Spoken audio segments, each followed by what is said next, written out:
Hi friends, welcome to Indus kitchen. இன்றைக்கி நம்மளோட கிச்சனில் ரொம்ப சிம்பிளான ரொம்பவே டிஃப்ரெண்ட்டான ஒரு டேஸ்ட்டில் ஆந்திரா ஸ்டைல் இட்லி பொடி எப்படி செய்கிறதுன்னு பார்க்கலாம்.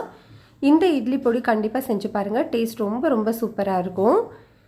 இப்போ இதை செய்கிறதுக்காக ஃபர்ஸ்ட் ஒரு பேனில் 1 டேபிள் ஸ்பூன் அளவு வெள்ளை எள் சேர்த்துக்கிறேன். வெள்ளை எள்ளுக்கு பதிலாக நீங்கள் கருப்பு எள் கூட யூஸ் பண்ணிக்கலாம். ஆனால் இட்லி பொடியோட கலர் மட்டும் கொஞ்சம் டிஃபர் ஆகும். ஸ்டவ்வை லோ டு மீடியம் ஹீட்டில் வச்சுட்டு இந்த எள்ளு லைட்டாக பொரிய ஆரம்பிக்கிற வரைக்கும் வறுத்துக்கோங்க. எள்ளு பொரிய ஆரம்பித்த உடனே இது ஒரு பிளேட்டுக்கு மாற்றிக்கலாம். இப்போது அதே பேனில் 1/4 டீஸ்பூன் நல்லெண்ணெய் சேர்த்துட்டு இது கூட ஒரு 1/4 கப் அளவு உளுந்து சேர்த்துக்கலாம். ஸ்டவ்வை லோ டு மீடியம் ஹீட்லேயே வச்சுட்டு இந்த உளுந்துலேருந்து நல்ல வாசனை வந்து லைட்டாக கலர் சேஞ்ச் ஆகிற வரைக்கும் வறுத்துக்கோங்க. இந்த அளவுக்கு உளுந்து நல்லா வறுப்பட்டதுக்கு அப்புறமா இதையும் அதே பிளேட்டுக்கு மாற்றிக்கலாம். இப்போது அதே பேனில் 1/4 டீஸ்பூன் நல்லெண்ணெய் சேர்த்துட்டு அதே 1/4 கப் அளவு கடலைப்பருப்பு சேர்த்துக்கலாம். கடலைப்பருப்பையும் ஸ்டவ்வை லோ டு மீடியம் ஹீட்டில் வச்சுட்டு இதுலேருந்து நல்ல வாசனை வந்து லைட்டாக கலர் சேஞ்ச் ஆகிற வரைக்கும் வறுத்துக்கோங்க.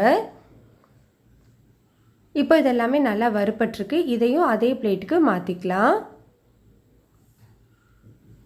இப்போது இதே பேனில் ஒரு 1/4 டீஸ்பூன் நல்லெண்ணெய் சேர்த்துட்டு 1 டேபிள் ஸ்பூன் அளவு வர மல்லி, 1/2 டீஸ்பூன் அளவு சீரகம், 1/2 டீஸ்பூன் அளவு மிளகு சேர்த்துட்டு ஸ்டவ்வை லோ டு மீடியம் ஹீட்லேயே வச்சு இதுலேருந்து நல்லா வாசனை வர வரைக்கும் வறுத்துக்கோங்க.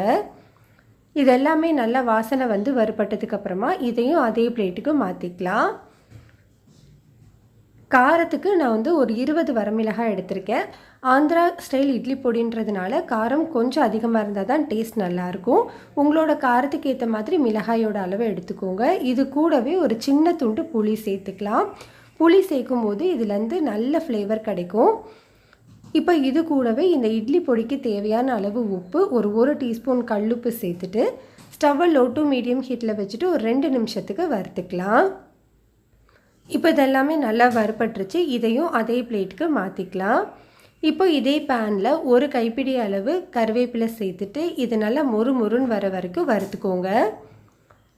பாருங்கள், இந்த அளவுக்கு நல்லா வறுப்பட்டிருக்கணும். வறுப்பட்டதுக்கப்புறமா இதையும் அதே பிளேட்டில் மாற்றிட்டு ஸ்டவ் ஆஃப் பண்ணிடுங்க. ஸ்டவ்வை ஆஃப் பண்ணதுக்கப்புறமா இதில் 1/2 டீஸ்பூன் அளவு பெருங்காயத்தூள் சேர்த்துட்டு இந்த சூட்டுக்கே ஒரு 10 செகண்ட் மட்டும் வறுத்துக்கோங்க. ரொம்ப நேரம் வறுத்துட்டோம் அப்படின்னா தீஞ்சு போன மாதிரி ஆகிடும். இப்போ இது நல்லா வறுப்பட்டுருச்சு. இதையும் அதே பிளேட்டுக்கு மாற்றிக்கலாம். இது எல்லாமே நல்லா ஆறட்டும். ஆறினதுக்கப்புறமா இதை நம்ம மிக்ஸி ஜாருக்கு மாற்றிக்கணும். ஃபர்ஸ்ட்டு நம்ம மிக்ஸி ஜாரில் மிளகாயையும் கூடவே வந்து நம்ம வறுத்து வச்சுருந்த புளியையும் மட்டும் சேர்த்துட்டு ஃபர்ஸ்ட் இது 2 மட்டுமே கொரகொரப்பாக அரைச்சி எடுத்துக்கலாம். இந்த மாதிரி கொரகொரப்பாக அரைச்சதுக்கப்புறமா நம்ம வறுத்து வச்சுருந்த மற்ற சாமான்கள் எல்லாத்தையுமே சேர்த்துடலாம். இப்போ இது கூட ஒரு 4 பல்லு பூண்டை தோலோடவே சேர்த்துக்கோங்க. தோல் எடுக்க வேண்டாம். இதை நம்ம இப்படி சேர்க்கும்போது இந்த இட்லி பொடியோட வாசனையும் டேஸ்ட்டும் ரொம்ப நல்லாயிருக்கும். இதை நம்ம இப்போ கொஞ்சம் கொரகொரப்பாக அரைச்சி எடுத்துக்கலாம். பாருங்கள், இட்லி பொடி வந்து நான் அரைச்சி எடுத்துகிட்டு வந்துட்டேன். பாருங்கள், நான் ஒரு ரவை பதத்துக்கு அரைச்சிருக்கேன். உங்களுக்கு இன்னும் கொஞ்சம் கொரகொரப்பாக இருந்தால் தான் பிடிக்கும் அப்படின்னா அதுக்கேற்ற மாதிரி நீங்கள் அரைச்சிக்கலாம். இந்த இட்லி பொடியை நீங்கள் ஒரு ஏர்டைட் பாக்ஸில் போட்டு 1 மாதம் வரைக்கும் வெளியிலே வச்சு யூஸ் பண்ணிக்கலாம். ஃப்ரிட்ஜில் வச்சுருந்தீங்க அப்படின்னா 2லேருந்து 3 மாதத்துக்கு ரொம்பவே நல்லாயிருக்கும்.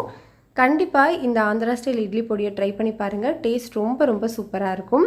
இந்த ரெசிபி உங்களுக்கு பிடிச்சிருந்ததுன்னா லைக் பண்ணுங்கள், ஷேர் பண்ணுங்கள், கமெண்ட் பண்ணுங்கள். இந்துஸ் கிச்சனை